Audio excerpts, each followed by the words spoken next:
The little girl had chosen him. Out of all the beings in the crowded relief station, she had walked past dozens of her own kind, ignored the medical staff, and planted herself directly in front of Marcus Chen's repair bench. "You fix things," she said. It wasn't a question. Marcus looked up from the water purifier he was reassembling and found himself staring into 4 luminous amber eyes. The child couldn't have been more than 5 cycles old, maybe 6 in human years. Her silver-blue skin still carrying that iridescent shimmer that Valorian children lost as they matured. She clutched a ragged stuffed creature that might have once been some kind of 6-legged mammal. "I do," he said carefully. "Machines, mostly." She held out the toy. One of its legs dangled by a thread, and something inside its body rattled when she moved it. "Kip is broken." Marcus had been on Valoria Station for 3 months, helping rebuild infrastructure after the collapse. He'd fixed generators, filtration systems, communication arrays, things that kept people alive. He'd never been asked to fix a toy. "What's your name?" he asked.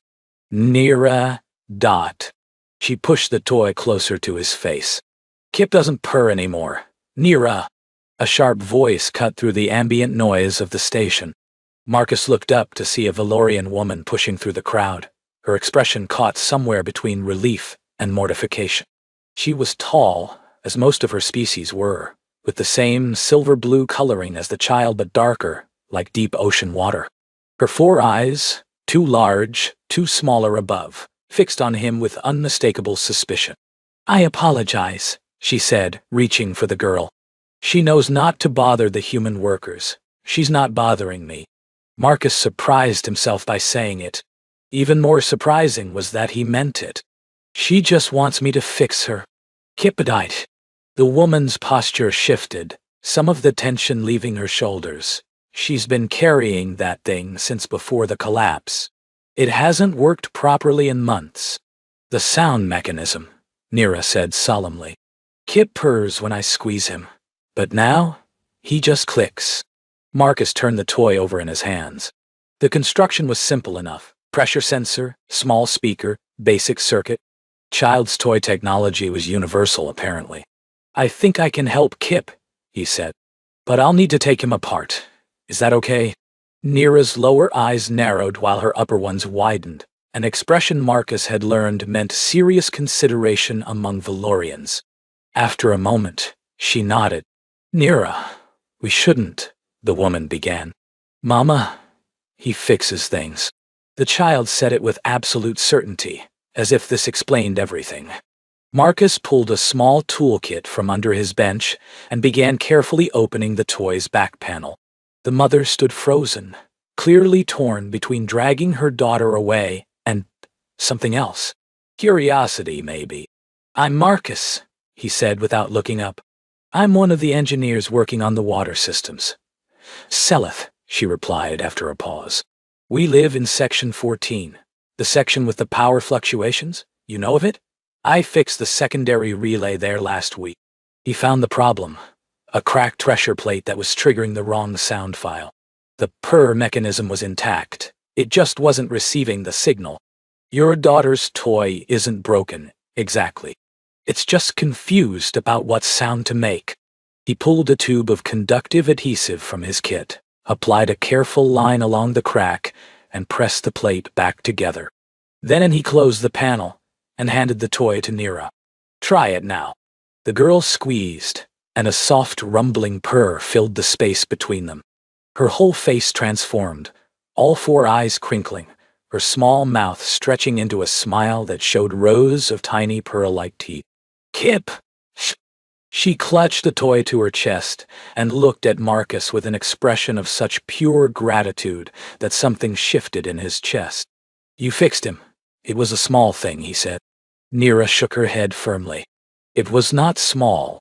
Kip is my friend." She turned to her mother. "Mama, the human fixed Kip." Seleth's expression was complicated. Gratitude, yes, but also something guarded. "Thank you," she said. "We should go. Let the man return to his work." But Nira didn't move. She was staring at Marcus with that intense four-eyed focus again.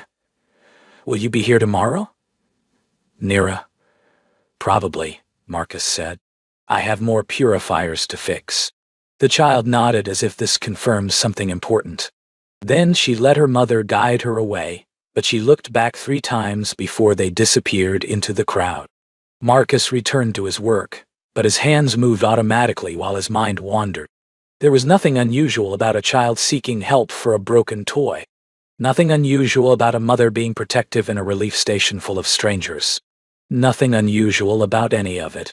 So why did he keep glancing towards Section 14? Nira came back the next day, and the day after that, and every day for the following 2 weeks. At first, she just watched him work, sitting on an overturned crate with Kip in her lap. She asked questions, simple ones at first, then increasingly complex, as she figured out that Marcus would actually answer them. What does that do? Why is water so hard to clean? How do machines know what to do? Her mother appeared periodically, always with that same mixture of wariness and reluctant gratitude. She'd collect Nira, apologize for the intrusion, and lead the child away. But Marcus noticed that each day, Seleth lingered a little longer before approaching, watched from a little closer. "She's not usually like this," Seleth said on the 9th day. She'd stopped pretending she was just there to retrieve her daughter and had settled onto a nearby bench, watching Nira explain the water purification process to Kip with impressive accuracy. "She doesn't attach to people. Kids attach to whoever pays attention to them." Marcus tightened a coupling and wiped his hands on his work pants. "I'm not doing anything special." "You are, though." Seleth's voice was quiet. She lost her father in the collapse. She hasn't spoken to any adult male since then, not one. She flinches when they get too close. She paused. "She doesn't flinch with you." Marcus didn't know what to say to that. He watched Nira demonstrate the water cycle using Kip as a prop, something about the toy becoming rain, and felt that strange pressure in his chest again. "I'm sorry about her father," he finally said. "He was a good man. A good father." Seleth's larger eyes stayed fixed on her daughter, while her smaller ones flicked to Marcus. Nira was there when the ceiling collapsed. She saw everything. God. The word escaped before he could stop it. "I don't know your God, but yes, whatever that means in your language, yes." They sat in silence for a moment.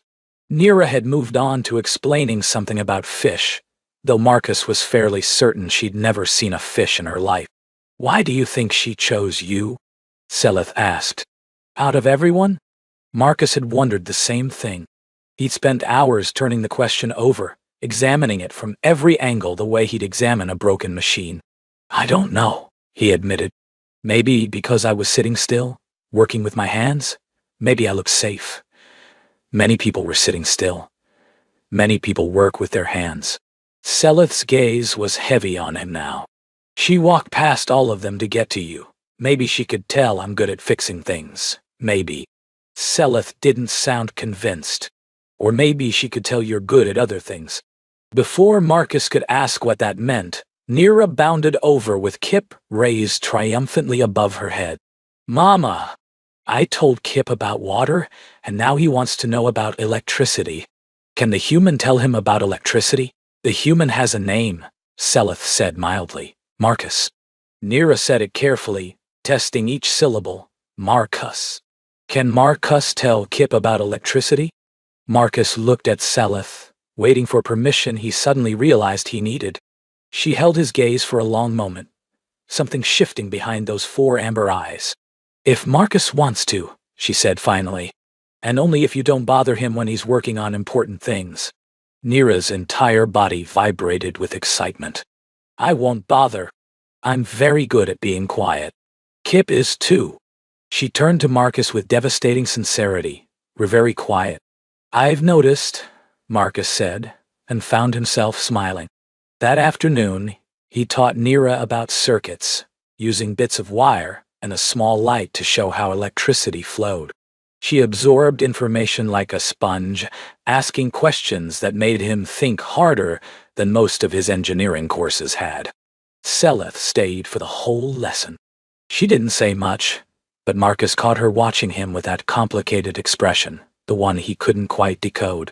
When they left, Nira insisted on hugging him. It was quick and fierce, her small arms barely reaching around his waist. Marcus froze, acutely aware of Seleth's gaze on him.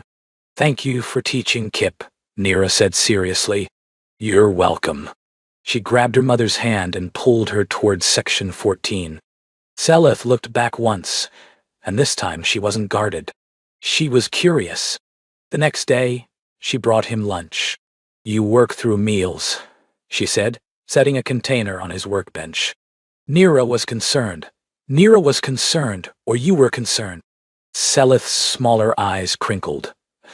The Valorian equivalent of a smirk. Perhaps both. The food was Valorian, some kind of grain with vegetables in a sauce that tasted faintly of something citrus-like. It was good. Better than the protein bars he'd been surviving on. "This is delicious," he said between bites. "You made this? The station kitchens are functional now. But yes, I prepared it myself." She sat on the crate that had become Nira's unofficial spot. "She talks about you constantly. At breakfast, at dinner, before she sleeps. Marcus says this. Marcus showed me that. I know more about water purification than any Valorian should." "Don't be." Seleth leaned forward slightly. "She's talking again. Laughing again.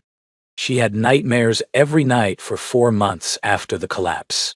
Last night she dreamed about building a machine that would clean all the water on Valoria. She woke up excited, not screaming." Marcus set down his fork. "That's not because of me. It's partly because of you." Her voice was firm. "I'm her mother. I've been with her every moment since the collapse. I've held her through every nightmare, dried every tear. But I couldn't reach her. Not fully. Not until a stranger fixed her toy. Until the right stranger fixed her toy." Seleth's larger eyes met his directly. "Children know things, Marcus. They don't have the filters that adults develop. They see people as they are, not as they present themselves to be. What does Nira see when she looks at me?" The question came out before he could think better of it. Seleth considered it seriously, the way she seemed to consider everything. "Safety," she said finally.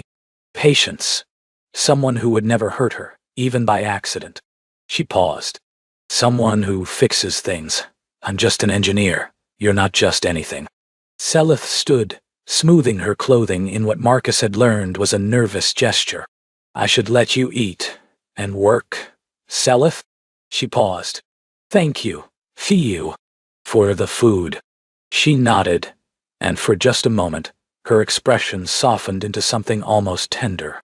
Then she was gone, and Marcus was left with half a container of Valorian cuisine and a growing suspicion that he was in way over his head. The crisis came without warning, as crises do. Marcus was in Section 14. He'd started taking some of his repair work there, telling himself it was more efficient than hauling parts across the station when the alarm sounded. Not the general alert that signaled a maintenance issue, but the 3-tone pulse that meant external threat. "Raiders," Seleth said, appearing at his side with Nira clutched to her chest. "The station's been spotted. We have to get to the shelters." Marcus grabbed his toolkit, useless against raiders, but instinct was instinct, and followed her into the corridor. People were streaming toward the central shelters, but Section 14 was on the station's edge. They'd have to cross through open sections to reach safety. They made it halfway before the first impact hit. The station shuddered, lights flickering. Someone screamed. Marcus felt Seleth stumble beside him and reached out automatically, steadying her with a hand on her arm. "Keep moving," he said. Another impact. Closer this time. The lights died completely, emergency strips flickering to life along the floor. In the dim red glow, Marcus could see Nira's face, eyes wide, body rigid, silent in a way that was worse than screaming. "Nira Dada!" He crouched down, putting himself at eye level with her. Hey, can you look at me? Her eyes found his. She was shaking. Remember what I told you about circuits? How electricity has to have a path to follow. She nodded, barely perceptible. We're going to make a path to the shelter. Just like electricity. One step at a time. Can you count our steps? Another nod. Good. Hold on to Kip, and let's start counting. 1, 1, she whispered. They moved through the darkened corridors, Nira counting each step in a small, steady voice. Marcus stayed close, one hand hovering near her back without touching, ready to shield her if the walls came down. Seleth moved on her daughter's other side, her 4 eyes scanning constantly for danger. They were almost to the shelter when the third impact struck directly above them. The ceiling cracked.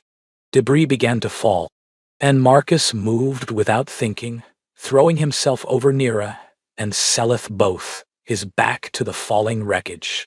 Something hit his shoulder, hard. Something else grazed his head. He heard Seleth cry out, felt Nira go rigid beneath him. But he didn't move. Couldn't move. Not until the rumbling stopped.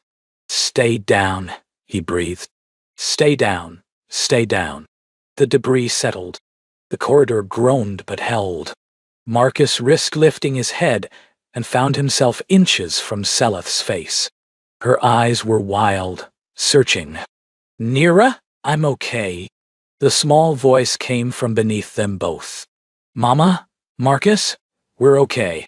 Marcus rolled off them carefully, biting back a groan as his shoulder screamed in protest. Everyone's okay. Seleth sat up, pulling Nira into her arms.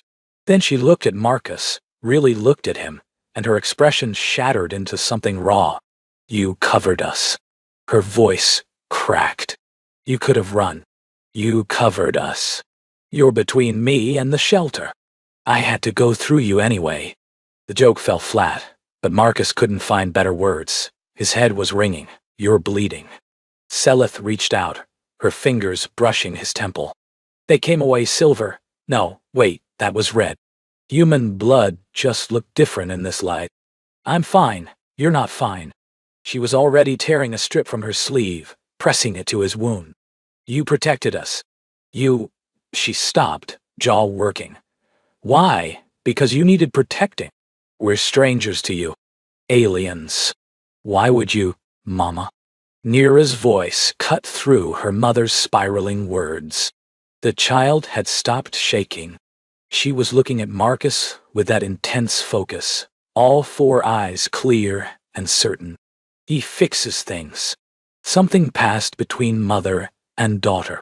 Something Marcus wasn't fully part of, but could feel the edges of. Then Seleth let out a breath that sounded like it had been held for months. Yes, she said softly. He does. They made it to the shelter. Marcus's shoulder was dislocated. The station's medic popped it back into place with cheerful brutality, and he had a concussion that would need watching. But they were alive. All of them. The raid passed. Raiders took what they could from the outer sections and fled before the station's defenses could fully mobilize. It could have been worse. It had been worse. For other stations. Seleth refused to leave Marcus's side. I should check on our quarters, she said, but didn't move. Your quarters are in Section 14. That section's intact, I know. Still, she stayed.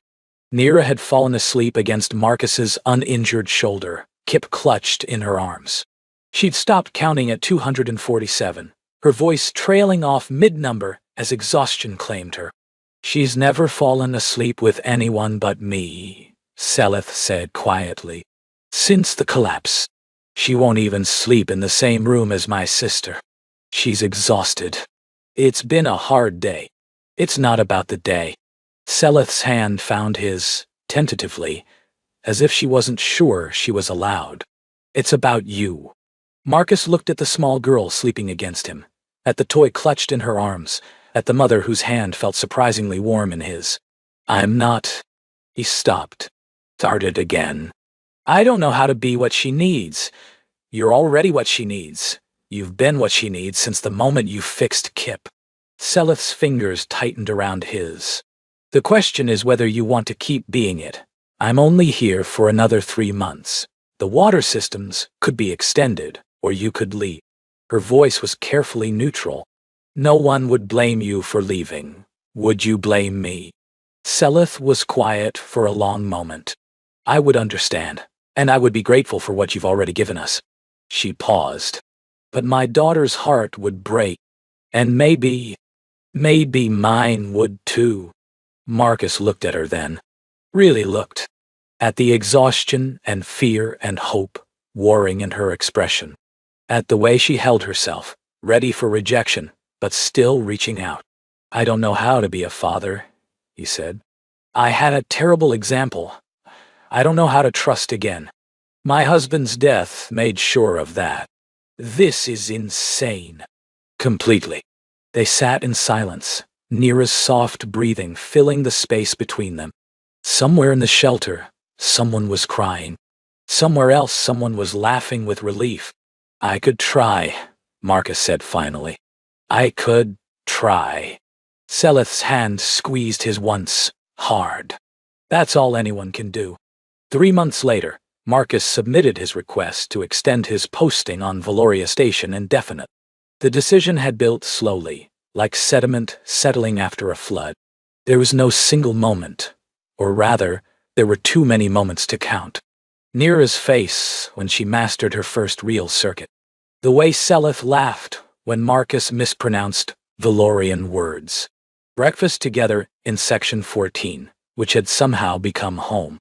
Dinner together, dishes cluttering a table meant for 2 that now permanently held 3 place settings. The Human Resources Office was confused, he told Seleth that evening. Apparently humans don't usually request to stay on damage stations. Apparently humans don't usually do a lot of things you do. They were sitting on the small balcony of Seleth's quarters, their quarters, now, though Marcus still had his. Assigned room for appearances. Neera was inside, teaching Kip about the new things she'd learned today, her voice rising and falling with dramatic emphasis. I spoke to my mother, Marcus said. Told her about this. Seleth went still. And? She cried. Then she asked when she could meet her granddaughter. The word hung in the air between them. Granddaughter. It made things real in a way that sharing meals and sleeping spaces hadn't quite managed. What did you tell her? That I'd ask. Marcus turned to face Seleth fully. Neera already calls you Mama. She started calling me. He hesitated. Mar Papa Dutch me. Seleth's lips quirked. I know. She practiced it for a week before she used it. She was terrified you'd be upset. Upset? Something cracked in Marcus's chest. Why would I be upset? Because you didn't choose to be her father. She chose you. Seleth reached out, cupping his face in her hands. A gesture that still felt new, still made his heart stutter. You could have been her friend, her teacher, her mother's partner. But she chose to make you her father, and she was afraid that was too much. It's not too much. I know. I told her that. Seleth's thumbs traced his cheekbones. But she needed to hear it from you. The balcony door slid open, and Neera appeared with Kip dangling from one hand. I wasn't listening, she said immediately, which meant she definitely had been. Come here. Marcus held out his arm and she scrambled onto the balcony, inserting herself between them with the ease of long practice. I need to tell you something. She looked up at him, all 4 eyes wide and nervous. I talked to my mother today. She lives very far away, on a planet called Earth. I know about Earth. You showed me pictures. I did. And I told her about you and your mama, and how you fixed me. Neera's brow furrowed. I didn't fix you. You fix things. You did, though. Marcus's voice was thick. I was broken in ways I didn't even know, and then you walked up to my workbench with Kip, and you started fixing me. By asking you to fix Kip, by choosing me. He met Seleth's eyes over their daughter's head. Both of you. By choosing me when I didn't deserve to be chosen. Neera considered this with her usual gravity, That doesn't make sense. Kip was broken, so I found someone to fix it. Then you were sad sometimes, so I found ways to make you happy. Then Mama was lonely, so I made sure you stayed close to her. She shrugged, as if this were the most obvious sequence of events in the universe. That's just what you do with people you love. Marcus couldn't speak. His throat had closed completely. My mother wants to meet you, he managed finally. She called you her granddaughter. Nira's eyes went very round. I have a grandmother? A human grandmother? If you want one. Of course. She bounced in place, nearly knocking Seleth off the balcony edge. Can we call her? Right now? I want to show her Kip and my circuits, and tomorrow, Seleth said firmly. It's past your bedtime, but tomorrow, Mar Papa will still be here in the morning. Nira looked at Marcus, suddenly uncertain again. Will you be here? He pulled her into a hug, feeling her small arms wrap around his neck, feeling Seleth lean into them, both until they were a tangle of human and Valorian limbs. I'll be here, he said, for every morning. For as long as you'll have me. Forever? Forever. Nira pulled back, examining his face with that intense four-eyed focus that had started everything. Whatever she was looking for, she seemed to find it. Good, she said simply. Then she wriggled free and darted back inside, already shouting about all the things she needed to tell her new grandmother. Seleth laughed, low and warm. She's going to be impossible now. She was already impossible. True. She leaned her head against his shoulder. Thank you. For what? For staying. For trying. For being exactly what she needed you to be. Marcus thought about the first day, the crowded relief station, the small girl with the broken toy, the certainty in her eyes when she'd chosen him out of everyone. He hadn't understood then. Hadn't known that a child's intuition could cut through all the barriers adults built, finding the truth underneath. She'd known. Somehow, impossibly, she'd known. I had a good teacher, he said. A very small one, with very strong opinions about toy repairs. Seleth laughed again. Our daughter. Our daughter. The words settled into Marcus like coming home. Our daughter, he agreed. From inside, Nira's voice rose in excitement, explaining to Kip about grandmothers and Earth and all the new family they'd somehow stumbled into. Marcus listened to the sound of it, his daughter's joy, his partner's warmth, the humming machinery of a station that had become home, and felt something click into place. Like a circuit finally finding its path. Like a broken thing finally fixed.